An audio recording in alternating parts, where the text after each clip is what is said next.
Hello friends, ഇന്ന് നമ്മൾ നോക്കുന്നത് നമ്മൾ ബാത്റൂമിൻ്റെ അകത്ത് ട്രാപ്പ് കാര്യങ്ങൾ, അതായത് കുളിക്കുന്ന വെള്ളം കാര്യങ്ങളും അതുപോലെ തന്നെ അത്യാവശ്യം ബാത്റൂമിൽ ഉപയോഗിക്കുന്ന സമയത്ത് വരുന്ന വെള്ളം കാര്യങ്ങളൊക്കെ പുറത്തു പോകാനായിട്ട് നമ്മൾ ട്രാപ്പ് കൊടുക്കാറുണ്ട്, മൾട്ടി ട്രാപ്പ് കൊടുക്കാറുണ്ട്. അതിൻ്റെ അകത്തേക്കാണ് നമ്മൾ വാഷ് ബേസിൻ കാര്യങ്ങൾ സ്മെല്ലില്ലാതിരിക്കാൻ വേണ്ടി കണക്ട് ചെയ്യുന്ന ഡീറ്റെയിൽസ് വീഡിയോ ആണ് നമ്മൾ ഇന്നത്തെ വീഡിയോയിൽ നമ്മൾ ഉൾപ്പെടുത്തിയിരിക്കുന്നത്. അപ്പോൾ നിങ്ങൾ കാണുന്ന പോലെ തന്നെ ഇത് ഫസ്റ്റ് ഫ്ലോറാണ് വരുന്നത്. ഫസ്റ്റ് ഫ്ലോറിൽ നമ്മൾ കോൺക്രീറ്റ് ചെയ്യേണ്ടി വരും. അതായത് 4 ഇഞ്ച് പൈപ്പ് ഇട്ടതിന് ശേഷം 2 ഇഞ്ച് പൈപ്പും പുറത്തേക്ക് പോയിട്ടുണ്ട്. അതായത് 4 ഇഞ്ച് എന്ന് പറയുന്നത് സെപ്റ്റിക്കിൻ്റെ ക്ലോസറ്റിൻ്റെ ഔട്ടും 2 ഇഞ്ച് വരുന്നത് നമുക്ക് കുളിക്കുന്ന വെള്ളം പോകുന്നതിന് ട്രാപ്പിൽ നിന്നുള്ള ഔട്ടാണ് നമ്മൾ കൊടുക്കുന്നത്. അപ്പോൾ ഈ പൈപ്പ് നമ്മൾ കൊണ്ടുപോയിരിക്കുന്ന ഒരു സൈഡിലായതുകൊണ്ട് കുളിക്കുന്ന സ്ഥലത്താണ് നമ്മൾ ഈ പറയുന്ന ലെവലിൽ ട്രാപ്പ് വെച്ചിരിക്കുന്നത്. അപ്പോൾ ആ ട്രാപ്പിലേക്കുള്ള കണക്ഷൻസ് ജസ്റ്റ് ഒന്ന് നമുക്ക് നോക്കാം.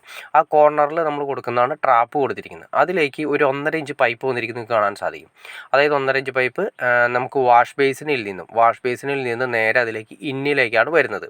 ട്രാപ്പിൽ നമുക്ക് 4 സൈഡിലും കണക്ഷൻസ് വരുന്നുണ്ട്. അത് ഒരെണ്ണം ഔട്ടും ബാക്കി 3 ഇന്നുമായിട്ടാണ് വരുന്നത്.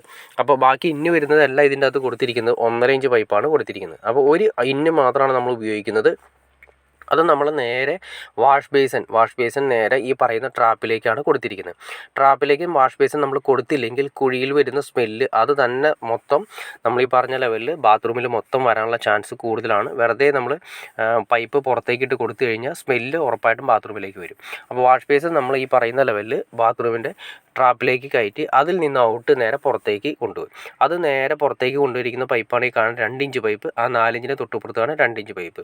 ആ 2 ഇഞ്ച് പൈപ്പ് നമ്മൾ കൊടുത്തിട്ട് നമ്മൾ എയറും കൂടി കൊടുത്തിട്ടുണ്ട്. എന്നാലും മാത്രമേ വെള്ളം സുഗമമായിട്ട് പോവുള്ളൂ. എയർ എന്തെങ്കിലും ഉണ്ടെങ്കിൽ പുറത്ത് റിലീസ് ആവാൻ വേണ്ടിയിട്ടാണ് കൊടുത്തിരിക്കുന്നത്.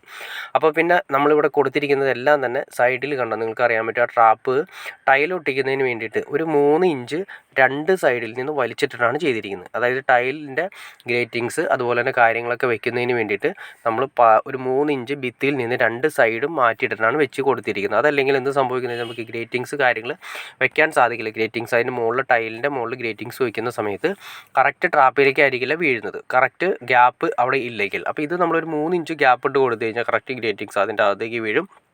അപ്പോൾ വെള്ളം കംപ്ലീറ്റ് ട്രാപ്പിലേക്ക് ആ പൈപ്പ് ആവശ്യത്തിന് കട്ട് ചെയ്തിട്ടാണ് ടൈൽസ് ഫില്ല് ചെയ്യുന്നത്. അപ്പോൾ കറക്റ്റ് ആ ട്രാപ്പിലേക്ക് തന്നെ വെള്ളം വീഴും. അതല്ലെങ്കിൽ എന്ത് സംഭവിക്കുന്നത് വെച്ചാൽ ഗ്രേറ്റിങ്സ് നമ്മൾ വെക്കും. അപ്പോൾ പൈപ്പ് വേറെ ഒരു സൈഡിലേക്കൊക്കെ മാറിയിരിക്കുന്ന സമയത്ത് ഗ്രേറ്റിങ്സ് വെച്ചിരിക്കുന്ന ലെവലിൽ വരുന്ന വെള്ളം ചിലപ്പോൾ കറക്റ്റ് ട്രാപ്പിലായിരിക്കില്ല വീഴുക.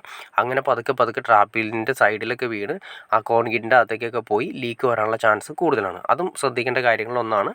നമ്മൾ ടൈലൊട്ടിക്കാനുള്ള ഗ്യാപ്പ് ഒരു 3 ഇഞ്ച് ഗ്യാപ്പ്, ഏറ്റവും കുറഞ്ഞത് 3 ഇഞ്ച്, 4 ഇഞ്ചായാലും പ്രശ്നമില്ല. ഒരു 3 ഇഞ്ച് ഗ്യാപ്പ് 2 സൈഡിൽ കൊടുത്തിരിക്കുന്നുണ്ട്. ആ 2 സൈഡിൽ കൊടുത്തതിന് ശേഷം കറക്റ്റ് ഗ്രീറ്റിങ്സ് അതിലേക്ക് വെച്ചു. അത് നേരെ ഔട്ട് നേരെ പുറത്തേക്ക് പോയി. അതിലേക്കുള്ള വാഷ് ബേസിൻ്റെ കണക്ഷൻ കൂടി കൊടുത്തു. ഇങ്ങനെയാണ് നമ്മൾ ബാത്റൂമിൻ്റെ അകത്ത് ചെയ്യുകയാണെങ്കിൽ നീറ്റായിട്ടും സ്മെല്ല് കാര്യങ്ങളൊന്നും ഇല്ലാത്ത രീതിയിൽ, അന്ന് ലീക്ക് വരാത്ത രീതിയിൽ നമുക്ക് ചെയ്യാൻ സാധിക്കും. അപ്പോൾ ഓക്കെ ഫ്രണ്ട്സ്, നിങ്ങൾക്ക് വീഡിയോ ഇഷ്ടപ്പെട്ടെങ്കിൽ തീർച്ചയായിട്ടും ലൈക്ക് ചെയ്തേക്കുക, ഷെയർ ചെയ്തേക്കുക, ചാനലൊന്ന് സബ്സ്ക്രൈബ് ചെയ്തേക്കുക. ചാനൽ സബ്സ്ക്രൈബ് ചെയ്താൽ നമുക്ക് ഇതിലുള്ള വീഡിയോ ചെയ്യാനുള്ള ഇൻസ്പിറേഷൻ ലഭിക്കുള്ളൂ. തീർച്ചയായിട്ടും ചാനലൊന്ന് സബ്സ്ക്രൈബ് ചെയ്തേക്കുക. അപ്പോൾ ഓക്കെ ഫ്രണ്ട്സ്, അടുത്ത വീഡിയോയിൽ കാണുന്നവരെ ഓക്കെ.